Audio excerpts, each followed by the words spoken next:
of the Access to Knowledge for Development Center, which at the American University in Cairo's Unsi Sawiris School of Business. Our center, A2K4D, is the home of the MENA Observatory on Responsible AI. Our webinar today is organized in partnership with our sister observatory, our colleagues at the African Observatory on Responsible AI. It is the third in a series of joint webinars in partnership with the African Observatory. The first one was done last July with title Responsible AI in the Global South, Narratives from the Middle East and Africa. The second was last October, titled Multi-Stakeholder Collaboration for Responsible AI Development in Africa. I am joined by those wonderful speakers whose names I will mention, but with more extended bios shortly. So let me just mention, I'm joined by Dr. Fula from my colleague at the African Observatory. Dr. Fula Adeleke, and also you will see on the slide the name of our wonderful speakers, whose bios I will ask my team to provide links to on the chat. So let me just read the names. I have Dr. Ahmed Awad from Jordan, Dr. Manal Jalul from Lebanon, and Dr. Rose Inakasi from Uganda, and last but not least, Dr. Angela Nidaka, whose work spans Africa and beyond. I will say a few words about logistics. If you may switch to the slide on logistics. The webinar's duration is 90 minutes. There's a Q&A session in the end. It is being recorded. If anyone has an issue, please let us know on the chat box. If you post on social media, please mention the handles provided in the chat. The team will mention the handles of our speakers and our institutions. Also, you can ask your questions in writing in the Zoom chat box, and we are collecting the questions, and we will address them at the end of the session. Before I move on to the webinar, I invite my colleague and partner, Dr. Fula Adeleke, at the African Observatory on Responsible AI. Dr. Fula is Executive Director of the Global Center on AI Governance. I invite him to say a few words. Over to you, Fula. Thank you, Professor Nagla, and welcome everyone. Thank you for attending today's webinar. So I am the Executive Director of the Global Center on AI Governance, and one of our initiatives is the African Observatory on Responsible AI, which is our knowledge center that has been created to promote African voices, experiences, and value systems in the global debate around responsible AI. We undertake a number of initiatives under the African Observatory, which includes serving as a secretariat for various policymakers across the continent for knowledge sharing on responsible AI governance. We host a number of certificate courses on AI and human rights in Africa, AI ethics and policy in Africa with universities in South Africa. We also publish peer-reviewed research on AI in partnership with various institutions, including the Oxford Intersections, ongoing special collection on AI in the majority world, as well as data for policy. One of our initiatives actually relates to a new research that we're undertaking on AI and infrastructure in low and middle income countries. And towards the end of the seminar, we'll be sharing a survey with you that we hope you will take about 6 to 10 minutes to complete. We are aiming to collect insights from AI developers, practitioners, and innovators in low and middle income countries on the availability, affordability, and reliability of AI infrastructure. And the findings is meant to support a peer-reviewed publication that will come out of the African Observatory that is aimed at shaping a targeted and context-aware AI policy and investment strategies in these countries. Again, thank you so much to Professor Nagla and the MENA Observatory for this excellent partnership for the webinar we're having today. Thank you. Thank you very much. Thank you very much, Paula. It's always a pleasure to collaborate. And for our, participants here, please look out for the chat. The team will be posting links to our organizations, our work, our centers, our observatories for further information for your interest. And now, without further ado, let me, with everyone's permission, I will take some minutes to provide a bit of background to our workshop before our discussion, before I introduce our panelists and engage with them. So as I mentioned, the title is AI, Gender and Work, Perspectives from the Middle East and Africa. As the world rapidly embraces new technologies, specifically AI, the nature of work has been evolving in unprecedented ways, causing major disruptions to labor markets, the employment landscape around the world. Traditional work relations have been revamped, some jobs have been lost, others redefined, new ones emerged, and around the globe, we have been seeing new forms of work, alternative work relations, novel modes of operation. This comes within the context of the promise and peril of AI. While the technology has the potential to drive economic growth, address development challenges, create opportunities for entrepreneurship, work, innovation, the technology also embodies powerful triggers for exacerbating existing inequalities and creating new ones. Job loss to automation, multiple challenges embodied in gig work are but examples, plenty more, which we will hear about from our panelists. More so, these concerns are often gendered, with women and marginalized groups at risk of being disproportionately affected by such disruptions in labor markets, in work environments, due to existing inequalities in access to education, technology, economic resources, in addition to social and cultural barriers, among plenty of other factors as well. This becomes more aggravated in contexts of the global South. Middle East and Africa are no exception. So allow me to share a few statistics just to set the stage. When we look at female unemployment and labor force participation, our two regions, the statistics are usually for MENA and Sub-Saharan Africa, the rest of Africa. MENA has the highest global rates of female unemployment, 16% in 2023. In fact, what comes next is Africa. MENA also has an unemployment, a very high rate of unemployment for women with advanced education, 26%. So these are very high rates. In fact, Sub-Saharan Africa has an unemployment rate of female unemployment rate of 6.9%. So these are the highest two regions globally. Okay. Now, for young females, the youth female unemployment rate for MENA is 41.2%.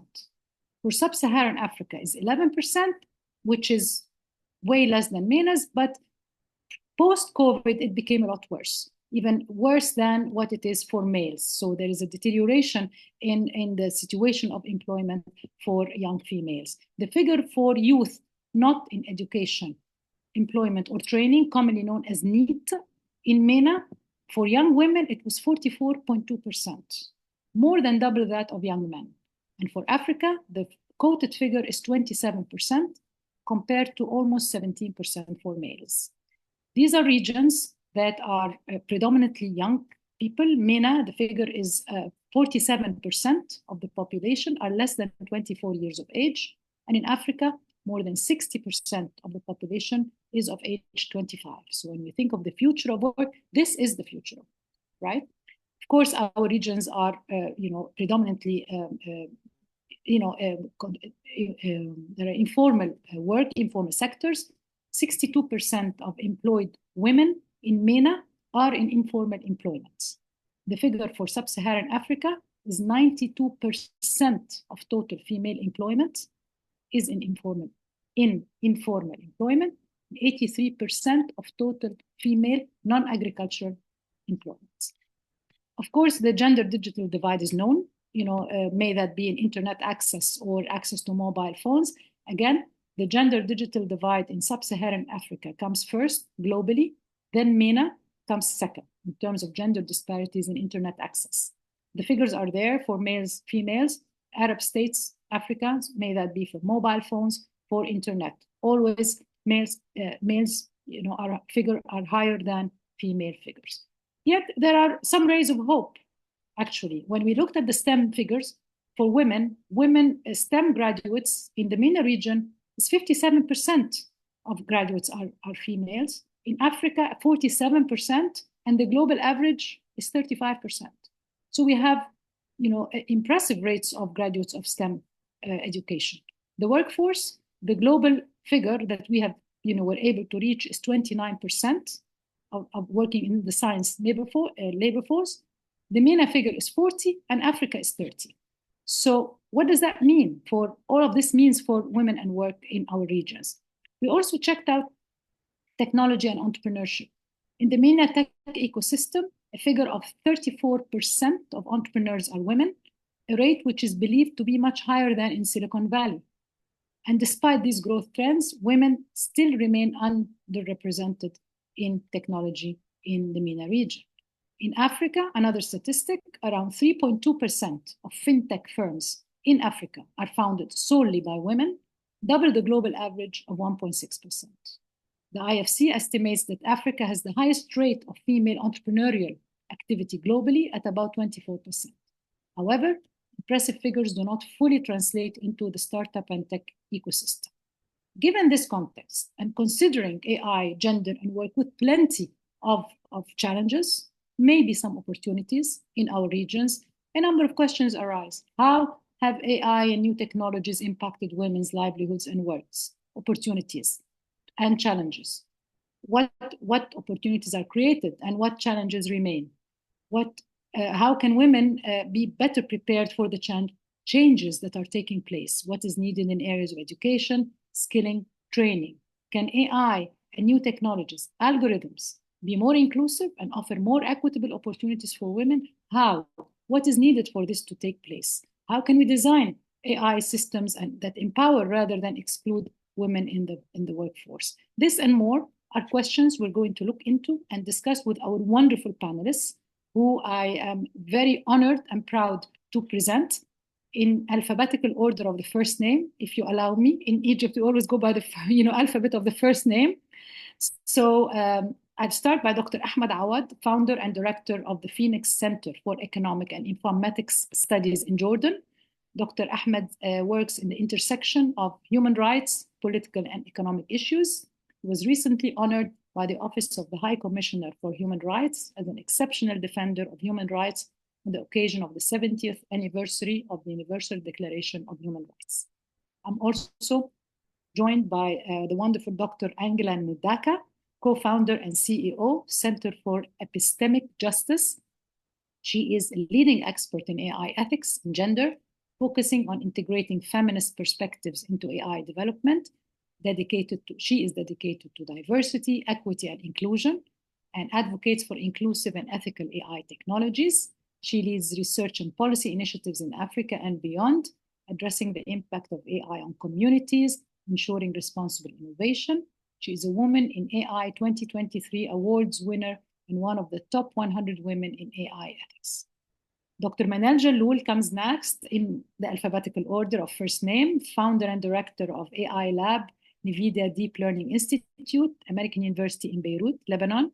She is lecturer and researcher, and her fields are digital image and video processing, 3D printing, parallel computing, and AI. She is a research consultant for emerging tech startups and certified instructor in the field of AI, accelerated computing, and data analytics. Last but not least, Dr. Rose Nakasi, AI Healthcare and Innovation Lead, Makerere AI Lab, Uganda. Rose is an AI in health, specialized in AI and health research, and the lead of the Makerere AI Health Lab, where she focuses on harnessing AI technologies to improve patient care. She chairs the ITU WIPO WHO topic group on AI for malaria detection. And under the global initiative AI for Health, her research focuses on developing low-cost AI-based solutions for diagnostic health challenges, tools for microscopy diagnostics targeting diseases that pose significant public health, including cervical cancer, as an example. I know I have not done justice to my speakers, and I'm sure the team is now, posting on the chat more about them. I'm exactly on time, 2:15. We're going to run immediately to our first round. And Dr. Ahmed, you work on human rights, economics, politics. You've done research on gig workers, implications for women in Jordan. Dr. Angela, you work on DEI, impact of AI on communities, responsible innovation. Dr. Manel, certified instructor, digital computing AI. And Dr. Rose, you work on AI-based solutions for healthcare. Just drawing on your diverse expertise, let's take a moment, if I may ask you, up to 4 to 5 minutes, please make them 4 if you can, so we move on to more issues. If you can, what do you see as the top issues? What are the top opportunities and challenges? If you can identify for us up to 3 specific issues that we need to look at when we think of AI, gender, and work in our regions. We're taking stock now. What are the issues that you see are priority? And I will start here by Rose. Let's just sort of flip the alphabetical order, and if you can please take up the first question. Thank you so much. Over to you, Rose. Thank you very much for that kind introduction, Nagla. And I'm so happy to be here to discuss a very pertinent, critical, but again, very interesting topic. Because in one way or the other, it affects us, not just as women, but the entire community as well. When we look at the digital environment that we live in right now, some of the issues that have come across, especially in the environments and the context where I work, coming from a university setting, when you look at the number of students who are taking up not necessarily computer science related courses, but as well as other STEM related, courses, you realize that a big number of these are usually men, and you get to see a very few statistics around females getting interested or taking up related courses. Because if you look at artificial intelligence being one of the tools for the future and how it's going to be utilized, that means it gets back to, do we even have the critical digital skills, to be able to utilize artificial intelligence tools that we're developing? And then from that, do we have the core or the foundations to be able to, get ourselves involved into not just the development of the tools, but as well as utilizing the tools. So it gets back to the skill set to be able to use the digital tools that we're talking about.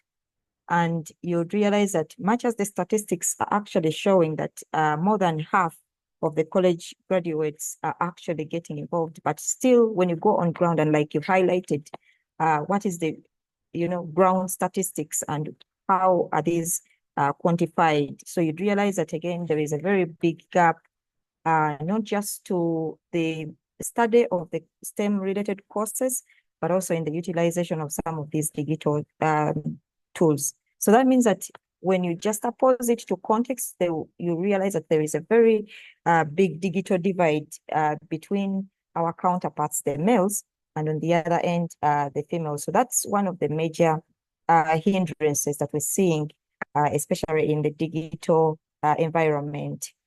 The other aspects that I'll also look at is that when you look at utilization and uptake of artificial or digital solutions, again, to be able to advance these tools so that we get more females, interested in acceptance and adoption and implementation of some of these technologies, still it gets back, who are the mentors that they are looking up to?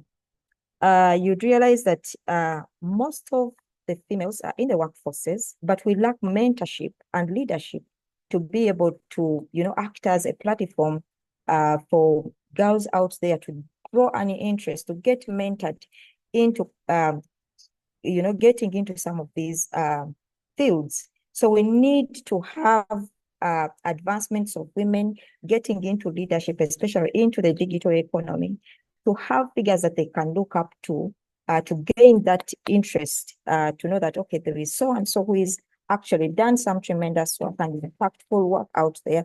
How can that again be able to steer interest in, the young generation out there? But also, when it gets to the utilization of digital tools, because the women are not in actually the leadership position, so they're not on the table, they're not able to control what goes on. that again creates a ripple effect when it gets down to how do they negotiate the kind of pay as they're, negotiating around the tools they're either developing or utilizing. So it goes back to, economic equity. How are females getting interested into this field, and how are they to benefit from it at the end of the day? So we need to close that gap and create evidence that, both men and women, it's not just about equality, but it's about equity in the labor market and in the economic market, so that we create value to have females get interested into the utilization of some of these digital tools. Thank you very much. Thank you very much, Rose. Thank you very much. It's a very, I've jotted your wonderful points, and just a very quick comment. Indeed, the gap between the STEM education and the actual practice is global. As you quite rightly said, in our regions, it's there, it's global, but it is still very predominant in our region. So thank you so much for this. I will then move on to Dr. Manal, who I know you've done, work on STEM, and you are, a trainer and educator yourself. So maybe if you can take also up to 4 minutes to give us your take on what are the issues, what are the challenges or opportunities. Over to you, Manal. Tfaddali. Thank you, Dr. Nagla. Thank you for having me in this very nice webinar, very much needed discussion. I'm going to touch on again on some points that my colleague Rose already mentioned, because the issues that Africa is suffering from, we are also seeing them in the Middle East. And however, as someone working in tech, AI can have both a risk and an impact on the already existing gender divide and digital divide that's existing in the region. However, I'm going to also touch on the opportunities that the AI can bring onto the table as well. So first of all, you mentioned, Dr. Nagla, in your introductory speech, in the MENA region, Middle East and Africa, we are currently suffering from a very wide digital gender divide. We have unequal access to digital tools and skills, and it is still one of the biggest challenges in the region. So if we don't tackle that particular challenge, we cannot move forward and discuss AI development and adoption and upskilling women in AI and so on. So in many of the countries in the region, like especially in the war zones, like perhaps Lebanon, one of them, there's Syria, Iraq, women are significantly less likely than men to even own a smartphone or to even have access to internet. And in some lower income parts of the region, this gap could be as high as 28%. And this dramatically limits the ability of women in general to learn about tech, and not alone AI, and to compete for jobs in the digital economy. And as we move forward with the more adoption of AI in the workforce, this will dramatically impact the ability of women to participate in the workforce altogether, or even to work remotely, which is what we have seen the shift towards, especially after the COVID. And according to the UN reports, this digital exclusion has cost many countries in the region billions in GDP, because we are losing the ability of women to participate in the workforce and to participate in enriching the economies. So unless we tackle this access and digital literacy heads on, especially in underserved communities, we have a big risk of leaving these women behind in the future of AI-driven workforce. And then there's a serious lack of women in AI development, a lack of women in managerial positions, in leading the development of AI. And this has a lot of consequences. Like, for example, globally, if we look at global statistics, only a quarter of the AI workforce is women. And then when we come to our region, it's less than 8%.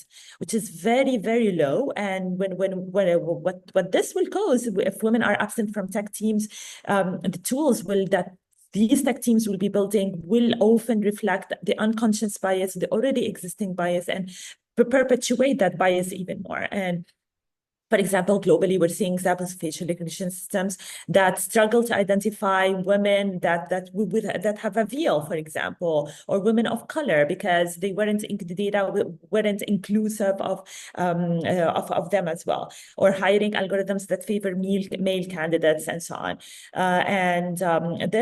This problem is even more exacerbated in the Middle East because of women's limited presence in the AI teams. So eventually, the bias can creep into the locally developed tools.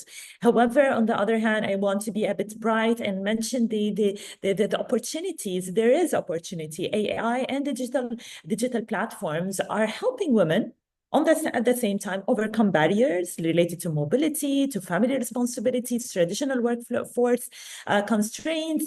For example, we've seen multiple platforms in the region that support women online with digital services, and we have a lot of potential, and we're seeing progress, especially in the Gulf, specifically like in Saudi Arabia, where we are seeing women participation in IT roles. It's increasing up to 28%, which surpass even some of the European countries. And we're seeing that even AI tools themselves, especially the low-code ones, the AI assistant coding, make it easier for women who are leading tech startups to start with even fewer resources. AI tools, they are empowering them to reduce the cost and funding that is needed as entrepreneurs to kick off their businesses. Thank you. Yeah. Especially globally, like women receive less than 2% of the global venture capital funding. So the AI tools can support it tremendously, especially in the starting phase. So despite the fact there's a lot of barriers and risks, however, we do have to shed the light on the opportunities as well that AI and emerging technologies can provide. Thank you so much. Thank you so much, Manal. Yeah, we'll talk also more about that in the second round, but this is a perfect segue for me to move to Angela, especially what you mentioned about algorithmic, potential algorithmic injustices. And Angela, I know we're working on, inclusion, diversity, equity. So if I turn it over to you again in, 4 to 5 minutes max, if you tell us your take on the question, what are the issues, what are the priority issues for our region? Thank you.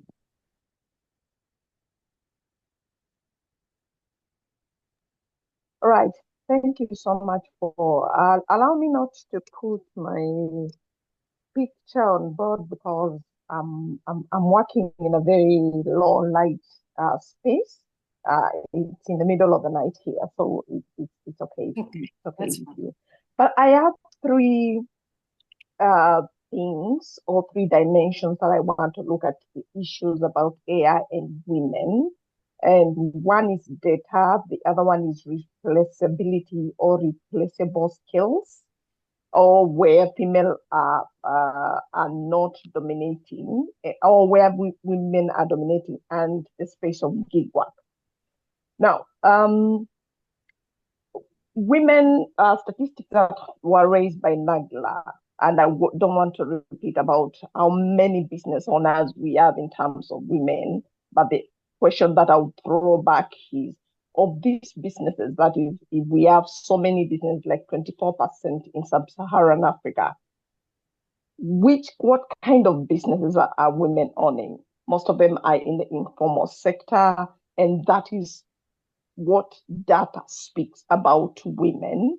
We're also talking about the deceptive kind of the fact that these are the indicators of inclusivity in the business setting, while we are talking about women earning lower profits, way lower profits compared to men who are basically having properties, assets, lands, large businesses, and all that.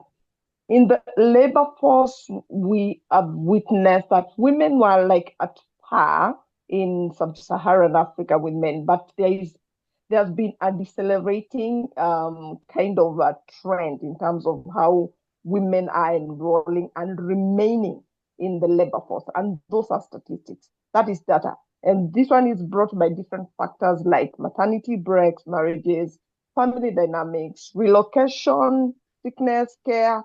Women are supposed to be carers of the sick, supposed to be carers of children, supposed to be carers of this. And they keep changing, leaving the labor force or leaving the workforce and others enrolling in the workforce. And that shapes the patterns of how women keep entering, re-entering, or leaving the labor force. That data is all entering into our digital system. The financial crisis has often seen women being laid off fast because of the fact that they lack the consistency, and also their work or their kind of roles that they do are replaceable. So the replaceability are like secretaries, hospitality industry, and those are some of the roles that are falling off during the era of AI and all that. So women are exploring entrepreneurship. But let's circle back to the data issue where they're exploring entrepreneurship, they're in the informal sector, they also are captured as low earners and all that. And data will show that skewness where men are ranked higher compared to women. Now, going to gig work, women are basically not surviving there because they are affected by the fact that they can't get sick leaves, they can't get paternity leaves, and all that. Now, when you look at all this, how does it play for women? AI, in terms of benefiting women, we will not just talk about women using phones or skilling or what. We're talking about the Uber capital or the social capital that they gain. I mean, the social, how do I call it? The social rank that they gain because data will be used and algorithm will be used to classify them or to categorize them to different kind of ranks and all that. And that is what will translate to how benefit in the era of AI will be translated. Other than now talking about skills like being in STEM or being a designer or being this kind of a person who is actually being part of that design that is earning a lot of money and all that. So women are falling off from in terms of work. Women are missing in terms of quality data. And I mean quality data in terms of data that can represent women to produce benefit for them. And women are missing in terms of how much they can gain in gig work because if they cannot go for maternity leave, you have to choose either you have to be to bear a child or to remain there and all that. And the roles are not even well paying for people that are living in sub-Saharan Africa and MENA and all that, compared to some place like where I am, where in New Zealand, a role for data moderation is paid around USD dollars 25 per hour, which translates to $4,000 per month, compared to someone in Kenya who earns between 80 to 800 USD per month. So those are some of the dynamics that I see. I think I'm lacking time to highlight the opportunities, but I think we will talk as we go. Nagla? Yes, thank you. Yes, thank you very much, Angela. So I move on. This is actually a great segue to Dr. Ahmed because you've done work on gig work and there was a gender angle. So over to you, if you can tell us a bit more about your take about the challenges, the top unique issues that emerge in this context, also based on your experience of work in Jordan. Tfaddal, Dr. Ahmed. Over to you for up to 4 to 5 minutes, please. Thank you.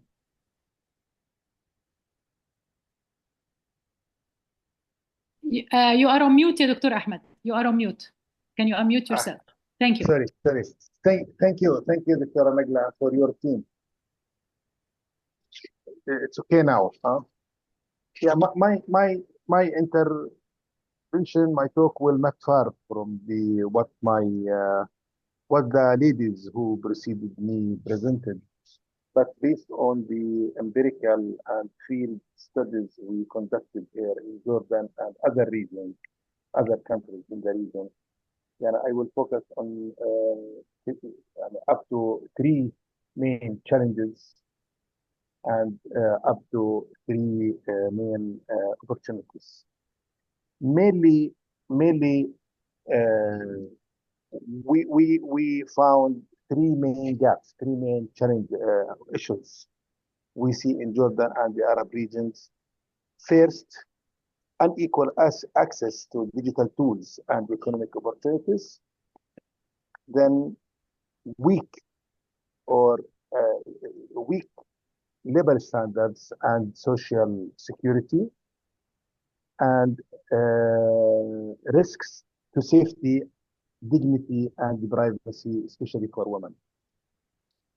As we know, back to the first challenges, first challenge issue, many women, especially in the poor or rural areas in Jordan and other Arab countries, cannot use digital tools. or they don't have opportunity to use it, or join the digital economy itself. This often because of the poor internet or lack of digital education and or limited access to the technology.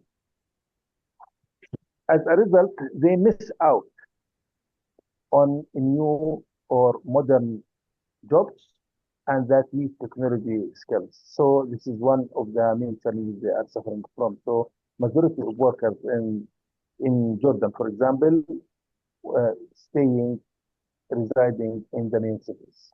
This is one thing.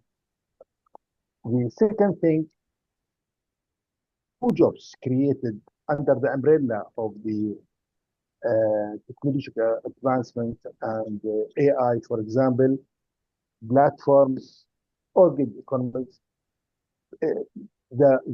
These new jobs models don't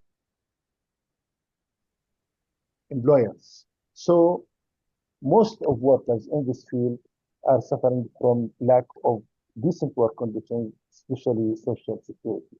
So the main social security models in the region depends on there is a worker and there is an employers, and both of them contribute for social security funds in each country. Unfortunately, most of these jobs, we don't have a clear employers, so they are out of the social security systems. And here in Jordan, just now we are finalizing a study in cooperation with Oxford University on that issue. Extremely most of workers in this field are out of social security systems and suffering from weak working conditions. And this type of works not enable, especially women, to work under these circumstances. The other thing, one of the main outcomes of these circumstances make jobs insecure, so does not protect their rights. Third issue, women working online can face cyberbullying or data leaks or and even physical dangers when sometimes needs to meet physically. So this affects their rights to be safe both online and offline. On the other hand, similar to any other issue, there is many opportunities. AI, advanced technologies, always offering new opportunities for all people all over the world. There is new jobs chances outside big cities, and if the government or if the any authorities fill the gaps or remove obstacles in front of the workers, especially women, I think women can work when they are staying in their rural areas and outside of the main cities. Also, this new jobs enable reducing social and economic gaps, because it's enable any workers in any areas can work freely without physical constraints. The other issue, there are many new jobs options for women in areas like new jobs. If they educate them, increase their skills, they can work in new jobs such as data analyst, cybersecurity, online education, digital contents. And we found something here in Jordan, thousands of women here, especially for the educated women, working on programming on all of these things when they are staying in their homes. And some of them working on not Jordanian, some companies working outside Jordan. So they enable them to work freely. They can work when to overcome some physical obstacles and not enable them to move from country to other country. This is what I can present during the first round. Thank you very much, Dr. Ahmed. Thank you, everyone. I've jotted down all your comments, and I see, some challenges, some opportunities, maybe more challenges than opportunities. And in the next round, I'm going to go around again. I'm going to shuffle the names, so just maybe randomly, and ask you to speak more about your own work and how are you tackling these challenges from your own angle? We have a fantastic panel of diverse backgrounds and specializations. So, I'll start with Angela. Just your work, on DEI and the impact on communities and ensuring responsible innovation and all else. Tell us a bit more, again, maybe in 4 minutes this time, about what the activities that you have been engaged with to tackle the issues that we have talked about. So over to you, Angela. Thank you. Yeah, thank you so much, Nagla, for this opportunity. I think for me, I have been in that side of divide where people don't want to hear. Where I'm talking about communities, I'm talking about people, I'm talking about the critical mass.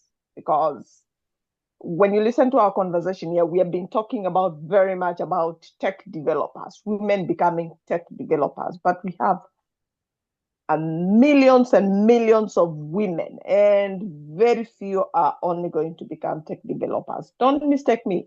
I'm a background STEM student, very good at STEM, and I just turned into socio-technical systems so that I wanted to understand the communities and all that. Now, I've been working with communities to understand how can communities benefit from AI without necessarily turning them to engineers. And one of my my nice project that I like talking about, I call it Mama Mboga. Mama Mboga means the woman who peddles vegetables on the street in Nairobi. That woman cannot design, cannot do an algorithm, cannot code. That can she benefit from AI? And our perspectives important in terms of shaping how we are designing and deploying AI systems for them. That woman who is doing farming, who is an agriculture, entrepreneur, how is AI going to benefit her? How are we making sure that she matters in this particular design of the system so that she's not left behind? Because her data matters. How she's represented there matters. And part of what I've been doing has been exposing a lot in terms of how the woman plays out in the farms as a farmer, where the male dominant owners of the land and the woman is an operational manager, but she never makes any accounting operational, so she never gets in terms of financial benefits. But she's supposed to be represented in terms of these digital systems and all that. The conversation I hear a lot is about digital inclusion, digital skilling, how they can use smartphones. But after they have used the smartphones, made profit for the farm, where is the money going? How is the woman benefiting? And so those are some of the dynamics in terms of making sure that the benefit that goes to the woman, especially the woman who is not supposed to code, or an engineer, or who is supposed to fall into the STEM, or even a nurse, or an assistant in the hotel, or a waitress who is going to be replaced. How are they going to benefit? How can they pivot around without necessarily us forcing them to do coding? Because they don't have to do coding for them to benefit in this era of AI. And I'm thinking in terms of how do we start creating enabling environments for women by thinking in terms of creating an enabling data, number one, that represents women. Two, creating enabling policies and enforcing them, because the idea of having gender equality policies, which we are not enforcing, means that we're still having many women falling through the cracks when the big data is going to be used to make decisions for them. Especially in the agriculture, I've noticed that women cannot benefit from decisions that are made using big data or AI using big data in agriculture, especially to give inputs to farmers.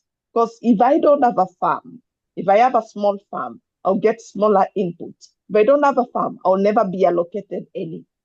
Or even if I have a big farm and I get allocations, I don't have money to reclaim or to redeem such vouchers. And that is part of the research that I'm doing. So how do we start working towards equity that is not really amplifying issues of skilling only, but leaving the invisible issues that we are not addressing, especially the historical systemic forms of exclusions that women have faced over time, which are going to be enrolling in AI in terms of data, in terms of labor force, in terms of people who are going to be replaced, and in terms of the replaceable skills. So how do we ensure that women are moving forward in this era and they can pivot?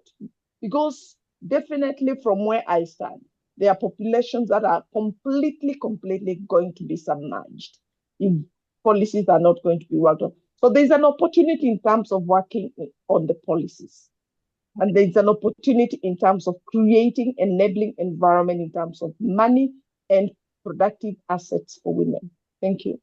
Thank you very much, Angela. This is very interesting, and I'm going to actually take the thread, and I will not look at the order that I have done to shuffle fairly, but I'm just, because of the content, I want to jump to Rose, because Rose, Angela, you mentioned data invisibility, data inclusion, and I think, Rose, I want to ask you about your work, because you develop health tools for diagnostics, and I'm sure data is an integral component of your work. So that would be a thread I would love to take up with you. If you can tell us more about how you do that, how do you ensure your inclusion and responsibility and more. Over to you, please, up to 5 minutes. Thank you.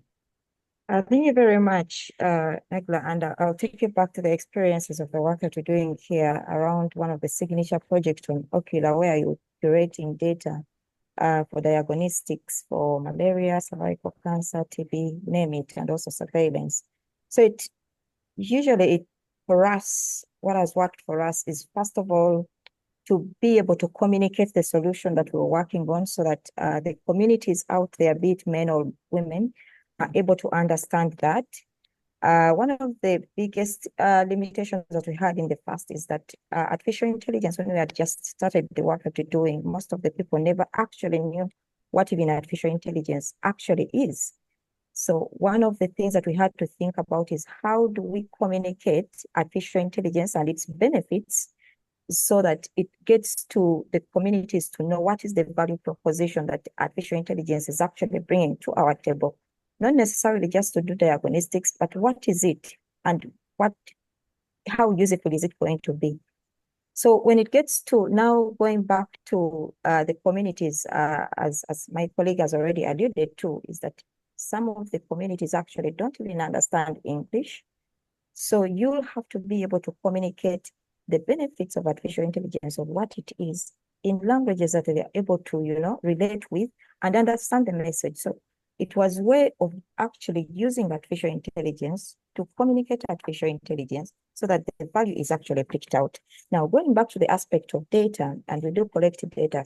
So for example, if I'm to run an artificial intelligence model that is going to diagnose malaria, at the back of our minds was, how is this data going to be inclusive in a way that if it diagnoses a male, it should not be biased against the female?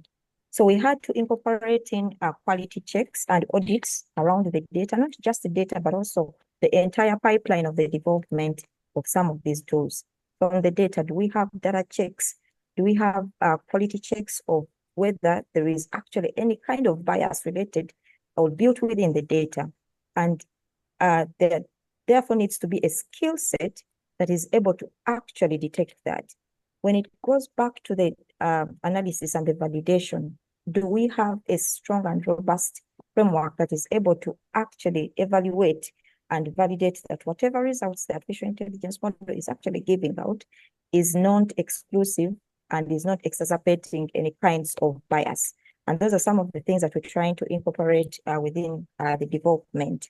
The other aspects that Angela hinted about were the ethical guidelines and standards. One of the things that we're doing here with the Ministry of Health to curate the data and work around artificial intelligence solutions is that we will find that in most of our settings, we don't currently have frameworks or guidelines to support the way data and artificial intelligence is actually, utilized and deployed within the different ecosystems. So one of the things we're also working on is to be able to come up with standards, and we're gaining expertise from WHO through the Global Initiative Artificial Intelligence for Health, where they are supporting us on some of the guidelines and standards to be able to utilize artificial intelligence in healthcare.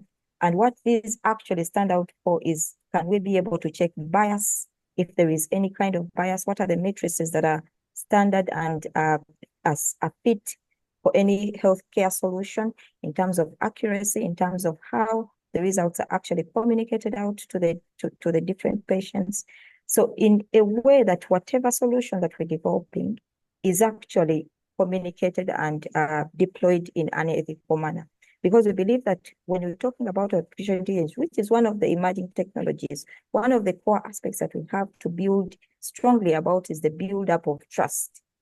So for us to be able to build trust, that means we have to create evidence-based solutions that are impactful and that people or experts that we're working with are able to draw evidence from that.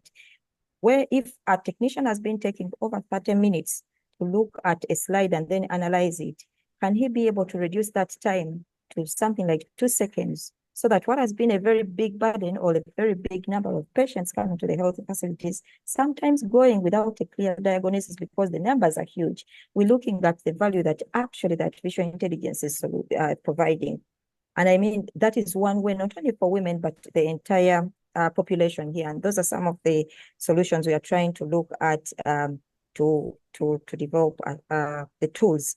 But also, when it comes to women, we need to create an evidence base that women are actually involved in some of these technologies. They are at the forefront of, running projects that are impactful. And like I said earlier on, this evidence is very critical. One, to have a belief that actually there is a lady out there who is developing some of these tools for others to draw insights from. And that is, and also showcasing the work that they're actually involved in to draw that bit of confidence that, these technologies can be utilized by women and women out there. So some of those are some of the critical things that we're looking at. And also coming from the education background, upskilling may not necessarily be the impactful thing, especially in the communities, but it comes back to drawing a skill set for people to be able to develop and utilize some of these.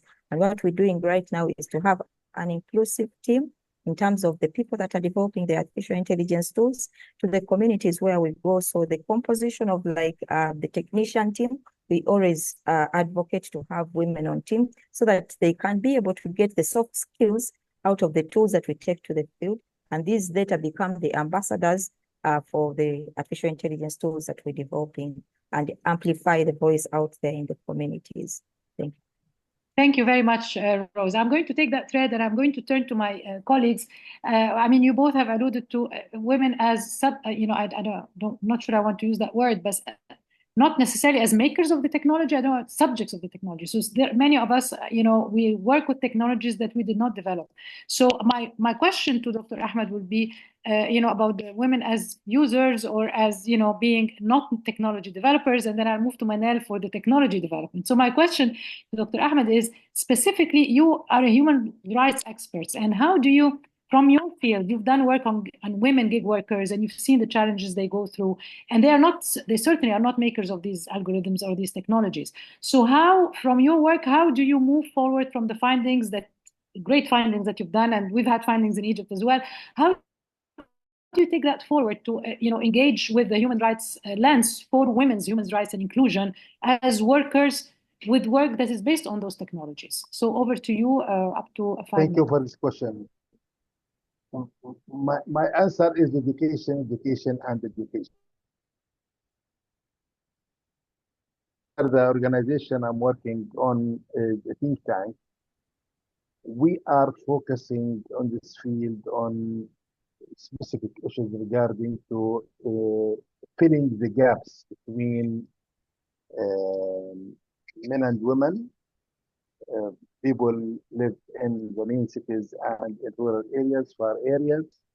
So most of our effort in this field focused on analyzing the current policies, including all levels of policies, laws, regulations, instructions, and decisions, to develop alternative policies to enable both men and women equal opportunities to educate, open doors for them to engage to the schools everywhere, in the universities, and specialize the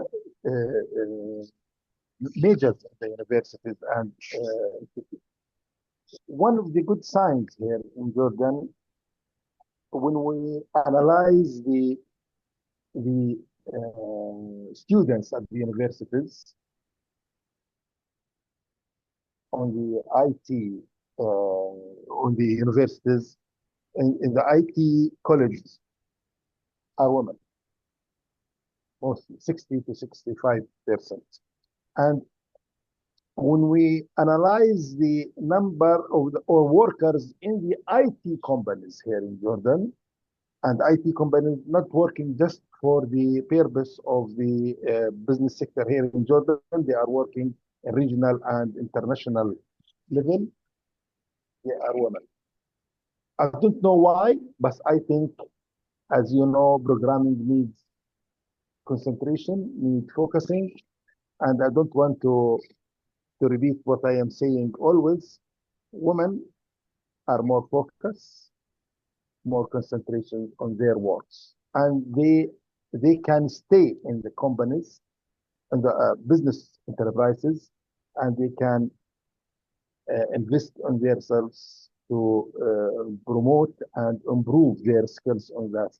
So they are creating technology, not just they are using. They are not just subject on that. The other thing, I think other players can play a role to overgap all of the barriers and or issues we discussed from my side and my other colleagues. I think we should, all of us should be encouraged or increase the awareness of workers, especially women, about their rights in this. Not just access to jobs, not just access to education, but also how can they enjoy in their labor rights. I think increasing their power through encouraging them to engage to the trade unions, labor organizations, societies, to increase their power, to improve their conditions, to make advocacy, to make lobbying with the decision makers, to increase their power in front of the employers themselves, because we know that the working conditions depends on the power in the labor market. Without increasing the power of workers, including women, we couldn't improve the working conditions. Without advocacy or lobbying with the governments are not look at the rural areas, far areas. They focus on the main cities. The other thing, I think the new policies, the new offers should be pressure on the governments to enable all people in all areas in the countries to provide them a digital and IT infrastructure to enable all people the same opportunities to access and use them.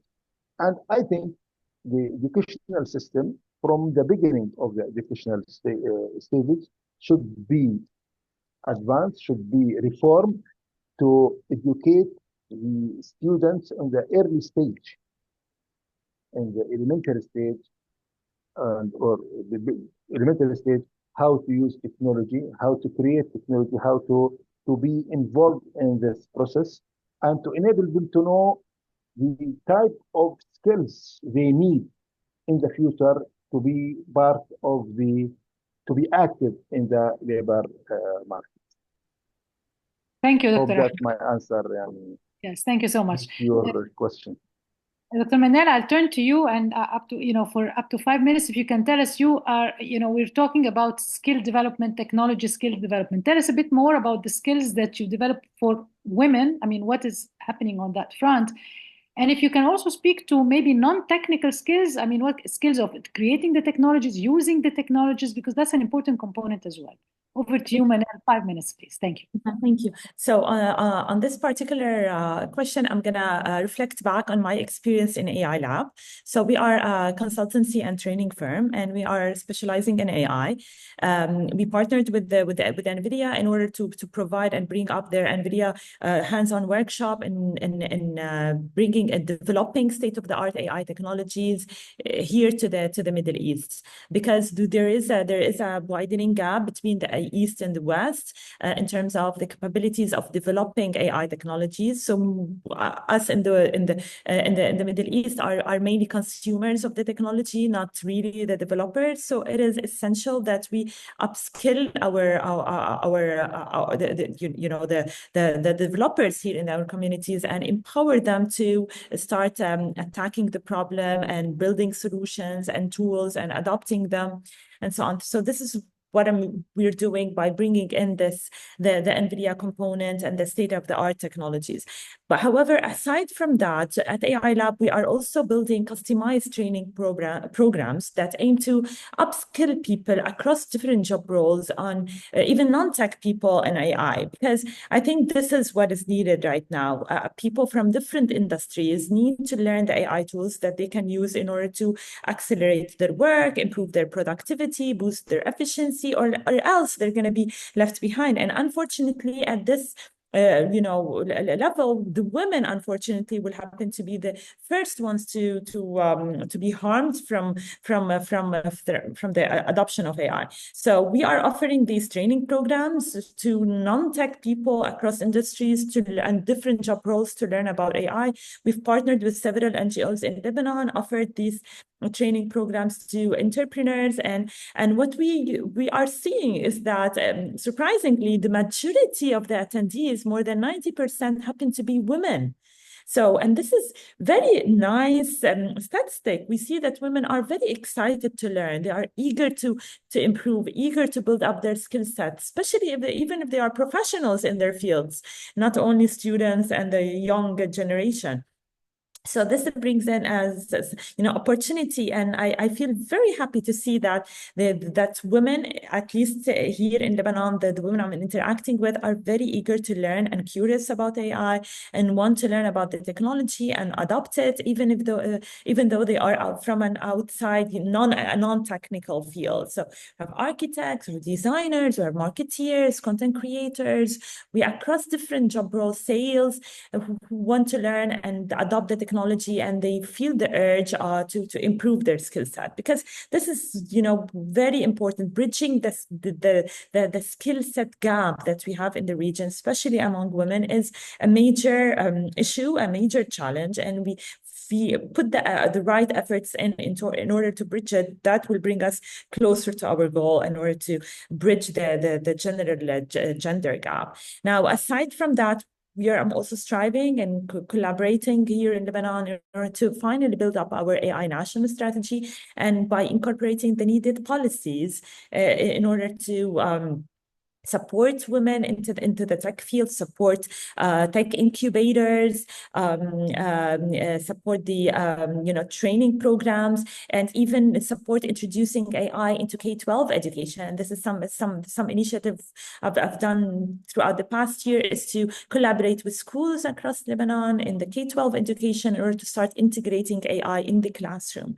So this brings the opportunities of learning AI to younger females, right from school, and this will open up their appetite towards the venturing into the tech space after they, in college. So they start learning about the opportunities, the potential of AI, right from the school years, so that later on, when they decide to pick a field at university, they will have a better prospect into going into tech and learning more about this field, where we have a scarcity in the involvement of women in general. I'm also work at the policy level in the of a broader Mediterranean region. I've recently collaborated with the European Commission in order to look at bridging the gap between theory and practice in building AI ethics, and later on translating them into proper governance systems in the MENA region. And because we are seeing that there's a very big gap between the in the Euromed region, between the European part of the region and the Southern Mediterranean partners. So in terms of policy and governance, defining AI ethics to start with, there is a lag behind, and we need to start as a region first to really translate the AI ethics that we care about and introduce the cultural aspects into the AI ethics, so that later on they can be translated into governance systems that reflect the needs of our region. So again, in order to sum it up, there's different ways that we can attack the current challenge, both from an upskilling perspective to perhaps even serving as a role model to other girls out there, and showing them that AI is not only for men, and tech is not only for men, but we have the potential to also contribute and to lead. And this is a very exciting field. So even taking that role, I think it serves a lot to the other females in my community and to the broader community in the region. Thank you very much, Dr. Maner. I am going to move to the Q&A shortly because we have quite a few, but allow me, I have a question that I'm going to pose to my panelists to think about while we are doing the Q&A, and maybe come back in the final round of just wrap up. To what extent do we see those challenges that are coming? We've spoken a lot about challenges from the technical side, the technology, making the technology. But there are also analog challenges that are really not digital, that do not come from the digital world. They're part of the cultural norms, the social norms. We've spoken a bit about the skilled, the basic skills that are available. So to what extent are these relevant or important, and do they play out? And this is something for you to think about, like while we tackle questions from the audience, because, and how specific is that to our region? Because we tend to sometimes speak more about the technology. I know we've mentioned non-technical aspects, but how strong are these? Because sometimes they really take over, especially when it comes to women and work and the roles that they play at home and otherwise. And even the notion of flexibility. I question the notion of flexibility sometimes. I've called it the elephant in the room. It's the myth of flexibility, because when women work based on flexibility, then they tend to be cornered into their roles forever. So this is something just for you to think about. But let me then take a question. I have several questions from the floor, so from the audience. So Dr. Titi Lupi Ajayi asks how the learning and skilling for AI are being integrated into curricula in schools and universities, and if we're seeing any gender inequities regarding their efforts at those levels. I understand Dr. Ajayi runs a higher education community and doing a PhD in Africa, and is looking to engage the questions you're addressing at this level. So if you can just raise your hand from my panelists, if I may, so that I know who would like to address this question, how the learning and skilling of AI are being integrated. Maybe I'll pose another question as well, so that people can address more than one at the same time. Warren Bowles asks, how does AI literacy and public awareness of the benefits of AI need to change to be more inclusive and to be revealed as beneficial for various communities? So I understand the question to be maybe how the awareness can be more proactive in sort of really bringing an impact on communities. So one about learning and skilling for AI being integrated in curricula and schools and universities. Another question about how public awareness and literacy, proactive measures for communities.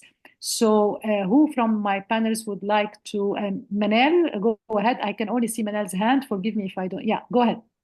No, I'm gonna answer the first question based on what I am seeing here in Lebanon. So fortunately, we're seeing very good efforts in order to, first of all, to start integrating AI in K-12 education. So we're starting to see children from a very early age in school starting to learn about the technology, start to learn how to code early on, and this really prepares them to the future where it will be intertwined with AI no matter what we think. So work will have an AI component, whether we like it or not, across every industry. So having that awareness, we're starting to see schools teaching students and children about the technology, as building things, spreading awareness, learning how to code early on. Also in the universities here in Lebanon, we have multiple programs that's starting to come out. Like I'm involved in building an online applied AI graduate program at the Lebanese American University, providing courses on the latest emerging technologies, data engineering, data generative AI, data science, and so on, which serves not only undergrads but also graduates in Lebanon and in the region. So in Saudi, there's tremendous effort to upskill everyone in AI, and this is shown through their Sadaya. Saudi Data and AI Academy. I've been involved with them in developing several courses. So they have partnered last year, for example, with NVIDIA in order to upskill a large number of people in AI. We've seen tremendous efforts in UAE as well, with the government also with partnering with Microsoft just in GITEX a few months ago in order to educate a very large pool of people and upskill them in AI. So we're seeing tremendous upskilling efforts. Now, unfortunately, there's a difference between the Gulf, where there's more resources, and the rest of the Middle East. So there is a big gap, and perhaps it's widening. So if you compare the statistics and upskilling efforts in the Gulf as compared to the rest of the region, unfortunately, the numbers are very different, and things need to happen in order to bridge that gap. Thank you, Dr. Manel. Any takers would like to answer the questions? Yeah, I think I can respond to the question on Awareness? the Yeah. AI literacy and Yes. public awareness. Yes, please. I've been accused of saying that we are more of techno-fixing women than actually doing what would be genuinely be called AI literacy. Because AI literacy is not about digital skills. It's not about learning how to code. It's not about going for boot camps and training young people or everyone how to use AI and all that. AI literacy go beyond there to talking about what does AI mean for you? What are the possible risks? What are the possible pitfalls that you could go into? What are the ethical corners that you need to navigate so that you can be able to use AI effectively for you? What are the benefits that are there? And how could you figure out this around your work? Or how could you integrate this around your work without necessarily risking your life or risking the lives of the people around you? And this is where many of the investments that are being done in Africa and most of the global majority. We are doing a lot of investing in terms of training people how to use smartphones, getting digital skills, coding, and all this and all this and all this. But we are not telling them this is AI. This is what it does. For example, today I know AI can classify me. It can categorize me. It can classify me to top class or lower class. It can be used to define what kind of product I'm going to use, how I'm going to be allocated, depending on my social status, which have also been classified by AI using my digital data. So that means that all my digital footprint that I leave behind defines who I am in AI as a woman. So I can choose to define myself or to kill myself within the AI ecosystems, depending on my footprint that I leave behind. So is anyone telling women that I could leave a footprint that could classify me as a prostitute? I could leave a footprint that could classify me as low class. I could leave a footprint that could classify me as a top class or as an expert. I mean, it depends with how we are leaving all these footprints all over and all that. But that is the literacy that we are not giving women. When women go to TikTok and they are doing what do I call it? They are dancing semi-naked, and their photos or their image data is being reproduced elsewhere as pornography. Are we educating them about that impact of AI in that particular dimension? So for me, I feel like there's a lot of information that we are withholding from women. And I will say this without fear of being criticized. From the global south, we fear talking about the big tech and the damage that they are doing. We are here talking about the big social media companies and the damage and how algorithmic driven content is being driven and reproducing the global inequalities that we have seen over time and the global images of different kinds of sections from the Middle East being seen as terrorist prone or terrorist producing regions, to Africa being reproduced as whatever it is, corruption and war-stricken countries and all that. And I mean, we need to start talking about these conversations and start telling women, look, you are navigating this journey. You are entering into the era where a smartphone is a tool where you can be monitored, is a tool where all your data could be being collected with the augmented reality that is being applied with the different kinds of social medias. They can monitor your behavior data, what you're doing, your image, your audio, and everything around you. So how do we educate women to ensure that they are safe while maximizing on the benefits of AI? And those are my questions that I will raise to all of us without necessarily just talking about boot camps, skilling and all that, and reducing the conversation of AI literacy to such a low level kind of conversation. Thank you. Thank you very much, Dr. Angela. I think this just is music to my ears because it sort of speaks to the issue not being, I mean, it is very important. The technical side is very important, but there's more to it than that. So even awareness will go beyond learning, and education would be learning the technology, but also learning as a user of technology, knowing the rights and the space and the how one can protect, especially for women. So thank you so much. I see Dr. Ahmed's hand. Please go ahead before we move on to the next question. Dr. Ahmed, تفضل. Yeah. Okay, thank you. In terms of the question regarding to if we observe any gender differences in terms of what AI is being used for, I don't know if the right person to answer this question, but I think AI and other advanced technologies offer a range of opportunities, economic opportunities, job opportunities, and we want to talk about all of these opportunities. As a researcher and human rights advocator, I think we should guarantee that all people have the right to access in using this technology, to benefit from this technology, and to create, to contribute in developing in this technology.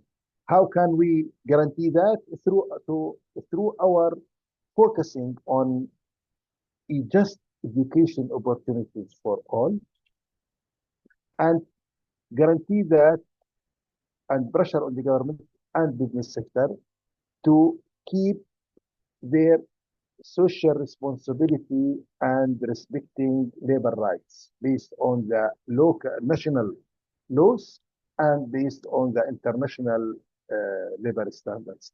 This is what we can work. We don't want to hold a huge burden, but I think based on our specialists working on the labor rights, human rights, we should focus on our work on these issues. If we succeeded on that, I think we can say we achieved a lot of of our objectives.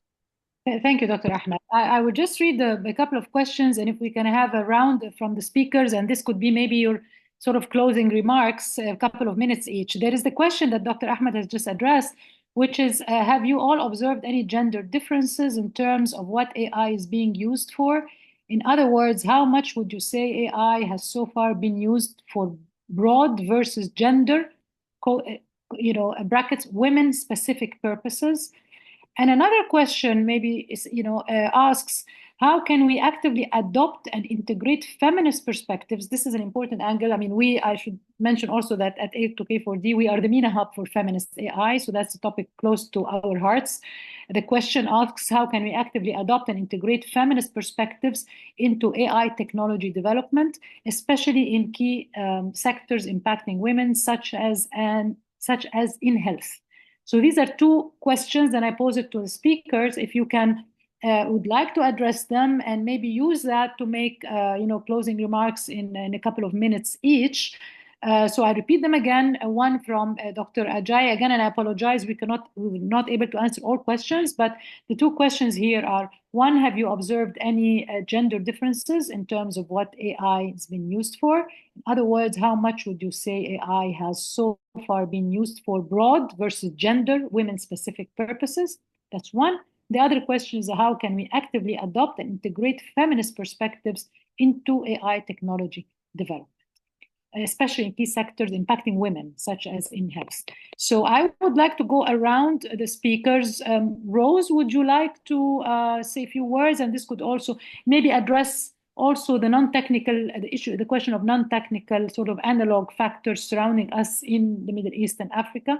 You can address whichever point you like in your, couple of minutes each speaker. Rose, please go ahead. Thank you very much. So I'll start with the aspect of gender norms, cultural norms that usually limiting, especially in the African context. We've seen scenarios where even just the basic ways of utilizing digital tools is not possible. For example, if you go deep down in the villages, you'd realize that sometimes the woman wants to even access, money of what we call mobile money. They will have to first go through the husbands, to be able to access if it's a digital payment that's coming in. So if we have that limitation right from, the cultural limitations that, the woman is always supposed to be submissive, and submission comes in different forms, whereby, sometimes you're restricted to access to certain things, for example, digital tools and how to utilize them. And I think that is one of the major barriers that has contributed mainly to leaving, especially women, behind in our context. And one way that we could do this could be through advocacy, and I like engagements such as this because they help us come to communicate the different contexts in which digital tools are being utilized and what are the limitations that are affecting, and how can we be able to, challenge them or be able to find solutions to them. So some of those curriculums, we need to have, sensitizations right from the local leadership within our communities. Not that we are fighting against the cultural setups of our communities, but communicating in ways that, is respectful, but in a way that is impactful and is empowering to the women out there. And I think that is one way that we would be able to do away with some of those limitations.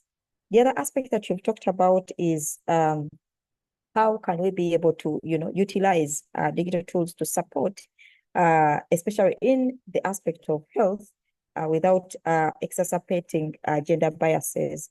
And that again goes back in the ways that we utilize artificial intelligence from the development angle. If we are developing, are there certain questions that we need to ask ourselves through the way we are collecting the data, through the way we are using the data? Is it very inclusive enough? And if we are able to ask ourselves, and at every level of this, we are doing some auditing, where we're able to ask ourselves pertinent questions about how we are utilizing artificial intelligence out there, especially in the fields of health. I think that is very, very relevant. Here we have the section of data protection unit. But I believe it's not strong enough because we need to have data protection units that are very inquisitive about the way some of these tools are developed and how auditing is embedded within the questions and the work that they are doing. And I think that is one aspect that we need to look at.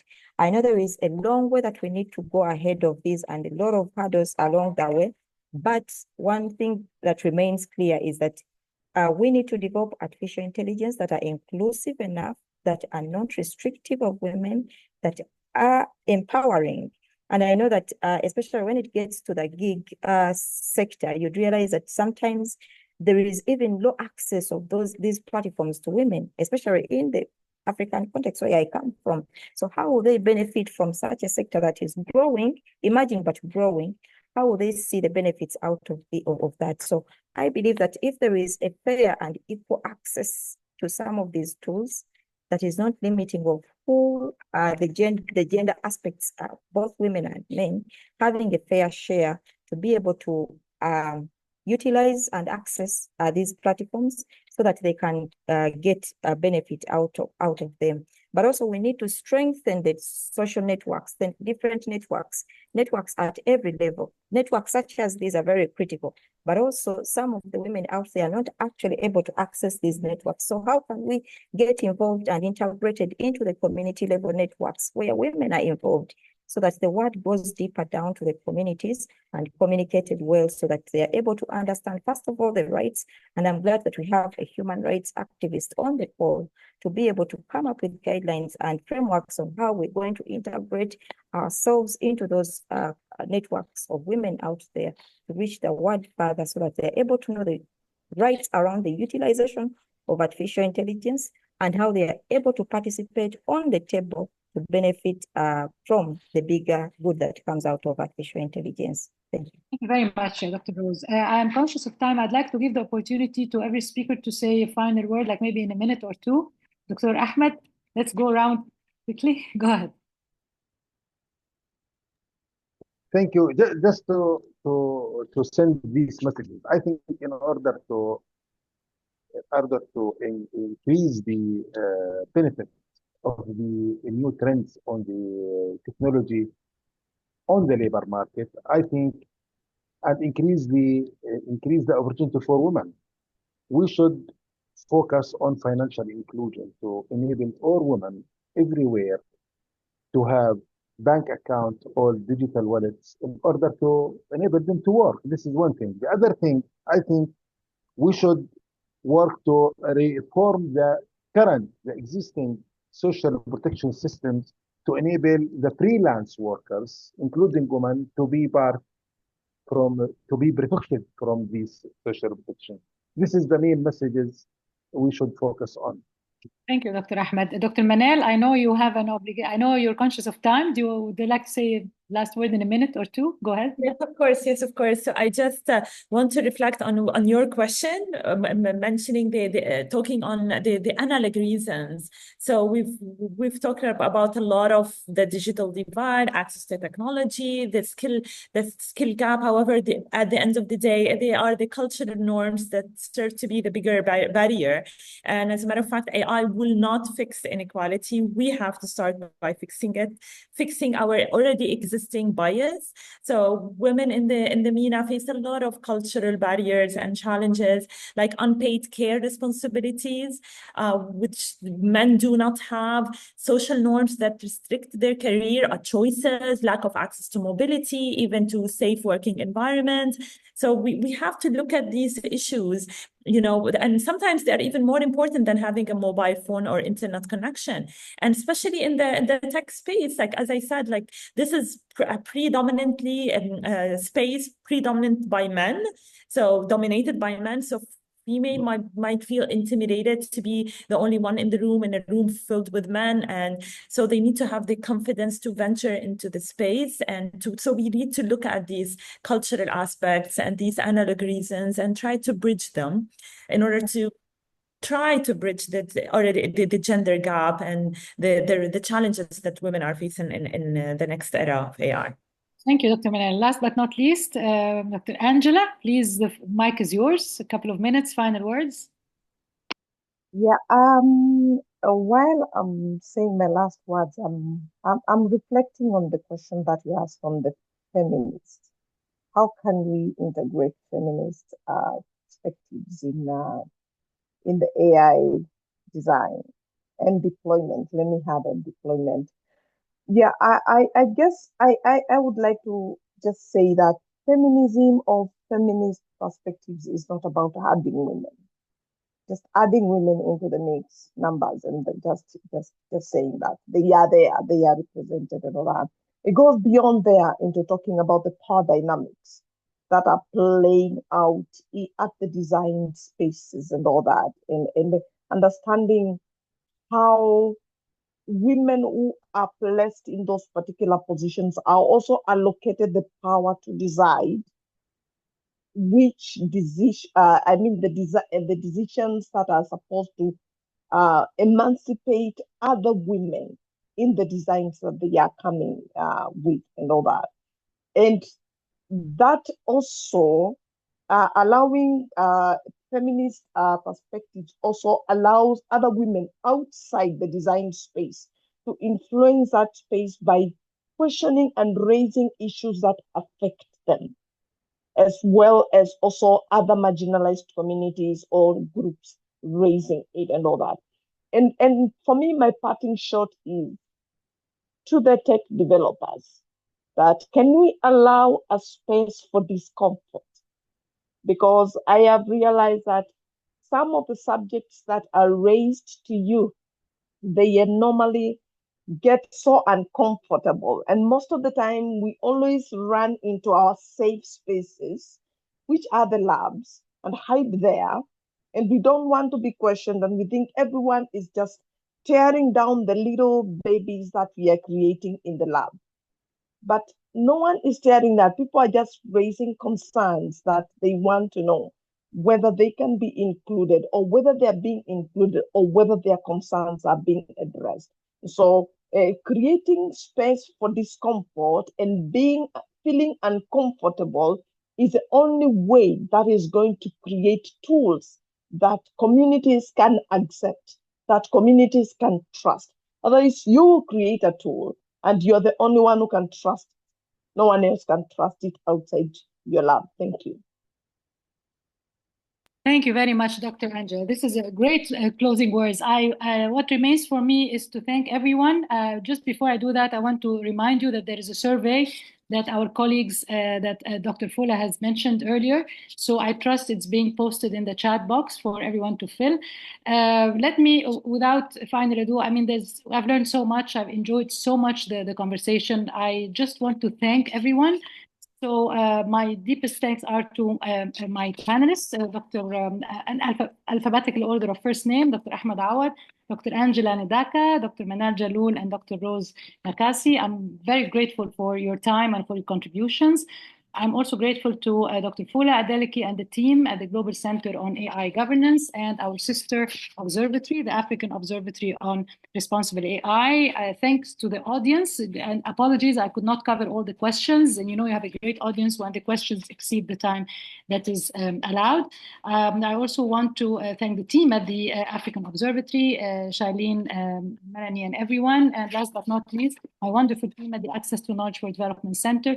I see them on the screen. They know themselves. You've worked with them, you know them, they're just the best team ever. So I'm very grateful for everyone, and I trust this will be a beginning of many more conversations or a continuation for friends that we already know, and we have now met new friends. Please stay in touch with us at the MENA Observatory on Responsible AI and the Access to Knowledge for Development Center.